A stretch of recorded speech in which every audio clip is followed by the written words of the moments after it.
পরিবার পরিজনের সঙ্গে ঈদের আনন্দ ভাগাভাগি শেষে ইতোমধ্যে ঢাকায় ফিরতে শুরু করেছে রাজধানীবাসী। ঈদের দ্বিতীয় দিনে লঞ্চে করে ঢাকায় ফিরছেন অনেকেই। এবারে সে খবর জানাতে চাঁদপুর থেকে যুক্ত হচ্ছেন সহকর্মী কাদের পলাশ।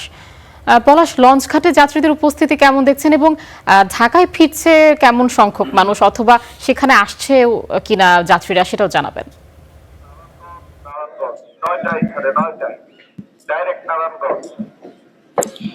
হ্যাঁ, চাঁদপুর থেকে আসলে ঢাকা যাওয়ার জন্য লঞ্চে করে সাধারণ মানুষের কিন্তু সকাল থেকেই আমরা দেখেছি ঘাটে মানুষজন আসছেন। তবে কিছুক্ষণ আগে ঠিক ২০ মিনিট আগে একটি লঞ্চ ছেড়ে গেছে চাঁদপুর থেকে ঢাকা, এবং বিভিন্ন রুটে প্রায় ৩৫টির মতো লঞ্চ চলে। তো আধ ঘন্টা ১ ঘন্টা পর পরে বাই রোটেশন লঞ্চ চলে, যে কারণে ঘাটে কিন্তু প্রচুর পরিমাণ যাত্রীর উপস্থিতি দেখা যাবে না, কারণ যাত্রীরা এসেই কিন্তু তারা লঞ্চে প্রবেশ করেন এবং তারা আসন গ্রহণ করেন, সিট কাটেন।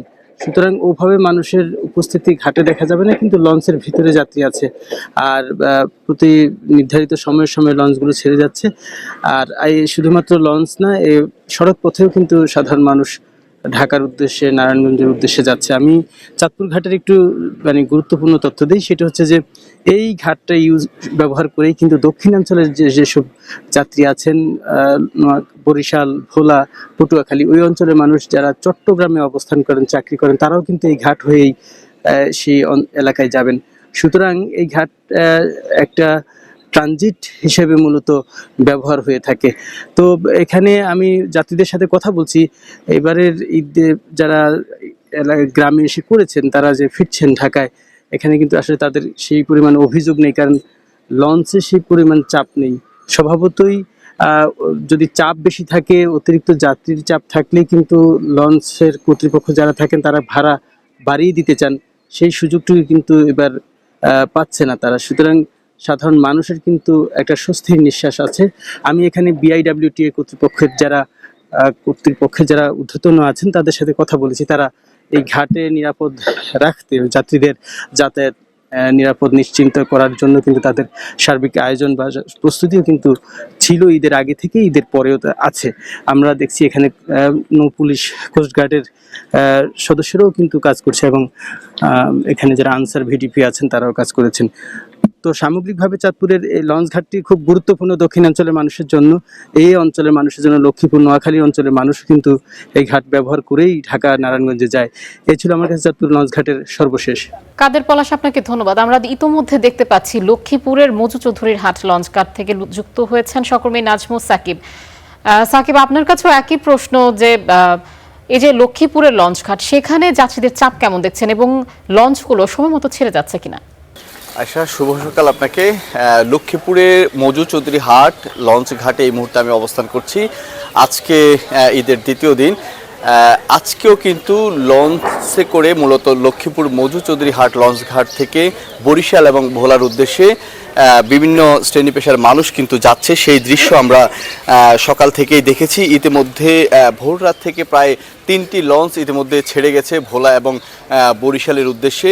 মূলত লক্ষ্মীপুরের 21টি জেলার মানুষ, মূলত লক্ষ্মীপুরের মজু চৌধুরী হাট থেকে এই অঞ্চলের 21টি জেলার মানুষ বরিশাল এবং ভোলার উদ্দেশ্যে নিয়মিতভাবে এই রুট ব্যবহার করে যাতায়াত করে থাকে। সেই ধারাবাহিকতায় ঈদের আগ মুহূর্তে কিন্তু এই লঞ্চ ঘাটে ব্যাপক মানুষের উপস্থিতি ছিল, এবং কি হচ্ছে ঘরে ফেরা মানুষের কিন্তু ব্যাপক সমাগম ছিল, প্রচুর পরিমাণে ভিড় ছিল। সেই দৃশ্য আমরা দেখেছি। কিন্তু এখন ঈদের পরের দিনও কিন্তু বলা যেতে পারে অনেকটা যারা ঈদের সময় বিভিন্ন ব্যবসা বাণিজ্যের কাজে বিভিন্ন স্থানে ছিল, তারা কিন্তু এখন এই মুহূর্তে বাড়িতে যাওয়া শুরু করেছে।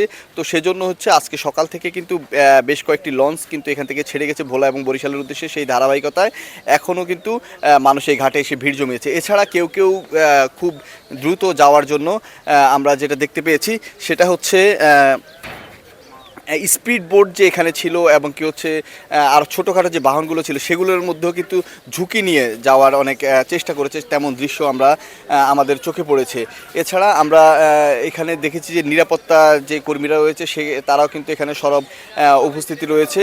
এর বাহিরে অন্যান্য যে বিষয়গুলো যদি বলে থাকি, যে এখানের মধ্যে হচ্ছে সকাল থেকে যে লঞ্চের যে যাত্রী যারা আছে তাদেরকে নিয়ে বিভিন্ন জায়গা থেকে, বিশেষ করে চট্টগ্রাম, ভোলা, বরিশাল সহ বিভিন্ন স্থান থেকে কিন্তু মানুষ এই স্থানটিতে এসে মূলত বরিশাল এবং ভোলার উদ্দেশ্যে যাওয়ার জন্য এই লঞ্চ ঘাটে অপেক্ষা করছে। তবে এখন পর্যন্ত ভোলা এবং বরিশাল থেকে যে লঞ্চগুলো মূলত এখানে ছেড়ে আসছে সেই লঞ্চে করে তেমন কোনো যাত্রীর আগমন আমরা লক্ষ্য করিনি। তবে সাধারণ কয়েকজন মানুষের সাথে আমরা কথা বলেছি, কেউ কেউ বলছে এই লঞ্চে করে তারা ভোলা এবং বরিশালে মূলত ঘোরাফেরার উদ্দেশ্য যাচ্ছে, এমন তথ্য তারা আমাদেরকে দিয়েছে। লক্ষ্মীপুরের মজু চৌধুরীহাট লঞ্চঘাট থেকে এই ছিল আমার কাছে। সাকিব, আপনাকে ধন্যবাদ। দর্শক, যেমনটা দেখছিলাম, আমরা যুক্ত হয়েছিলাম লক্ষ্মীপুর লঞ্চঘাটে এবং চাঁদপুর লঞ্চঘাটে, এবং ইতোমধ্যে যাত্রীরা ফিরতে শুরু করেছেন।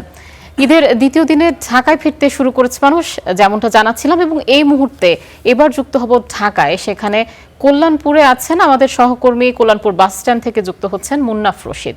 সরাসরি তার সাথে যুক্ত হব। মুন্নাফ, আমরা যেমনটা জানাচ্ছিলাম, ঢাকায় এখনো আজ তো দ্বিতীয় দিন, যাত্রীরা চলে আসছে, বিভিন্ন মাধ্যমে তারা আসছেন। লঞ্চঘাটের খবর জানছিলাম, এবং বাস টার্মিনালে ভিড় কেমন দেখছেন জানাবেন, এবং সার্বিকভাবে কি পরিস্থিতি সেখানে?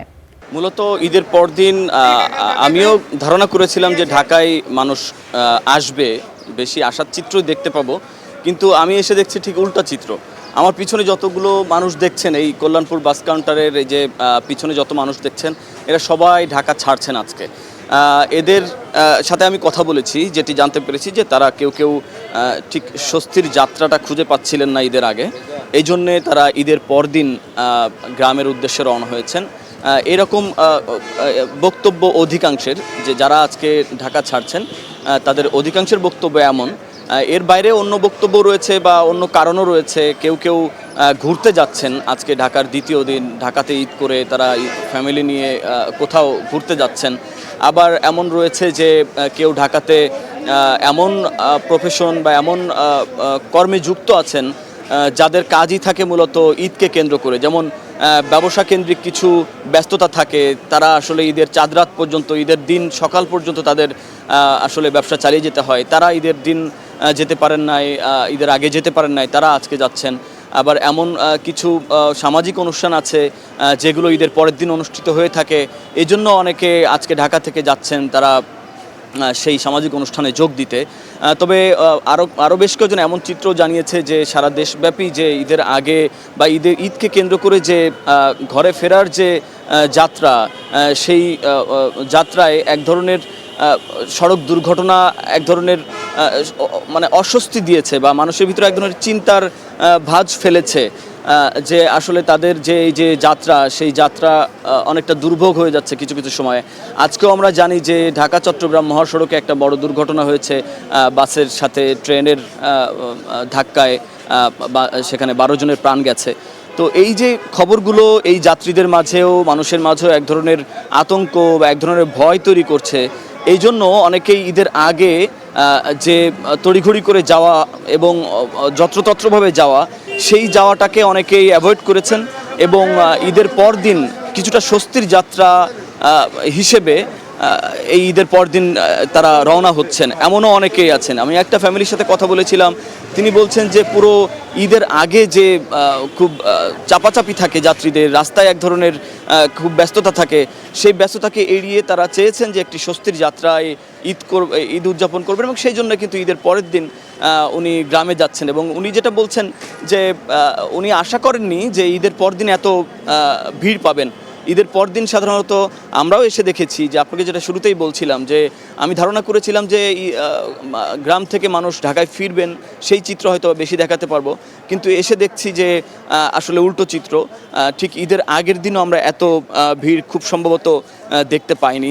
ঈদের আগের দিন আমরা দেখেছিলাম যে ঢাকা প্রায় ফাঁকা হয়ে গিয়েছিল, কিন্তু এখন আমরা দেখছি ঈদের ঠিক পরদিন অনেক মানুষ এই কল্যাণপুর বাস স্ট্যান্ডে, অনেক মানুষ তারা যে উত্তরবঙ্গের দিকে, বিশেষ করে বগুড়া, নীলফামারী, জয়পুরহাট, তারা কিন্তু এই জায়গা থেকে রওনা হয়েছেন ফ্যামিলিকে নিয়ে। তো ঈদ যাত্রায় এক ধরনের যে শঙ্কা ছিল ঈদের আগে, সেই শঙ্কা কাটানোর জন্য কেউ কেউ ঢাকা ছাড়ছেন। আবার নিশ্চয়ই ঢাকায় যারা আসছেন তারাও খুব স্বাচ্ছন্দ্যে আসছেন, একেবারেই যে আসছেন না তেমনটি না। আমি দেখেছি ঢাকায় যারা আসছেন খুবই অল্প পরিমাণে আসছেন, তবে এই যাওয়ার চিত্রটা আমি বেশি দেখছি। এবং এখানে যে ঈদের আগে বাসকর্মী যারা ছিল, বাসকর্মীদের সেই যে তোড়জোড় ছিল, যাত্রী ডাকা বা যাত্রীদের এনে টিকিট দেওয়া, সেরকম একটি তোড়জোড়ও কিন্তু আমরা দেখতে পেয়েছি। এবং ঈদের পর দিন যারা যাচ্ছেন তারা নিশ্চয়ই স্বস্তির একটা যাত্রার জন্য যাচ্ছেন। এর পাশাপাশি ঢাকাতে যারা বিভিন্ন কর্মের সাথে যুক্ত থাকেন, যারা ঈদের আগের দিন পর্যন্ত চাঁদ রাত পর্যন্ত তাদের ব্যবসা চালিয়ে যেতে হয়, আবার এমনও কিছু দিনমজুর আছেন যারা ঈদের আগের দিন পর্যন্ত তাদের অনেক কাজ থাকে, তারা নিজেদের পরিশ্রমের যে অংশ হিসেবে কিছু আয় ইনকামের যে ব্যবস্থা তাদের, সেটিকে লক্ষ্য করে তারা থেকে গিয়েছিলেন।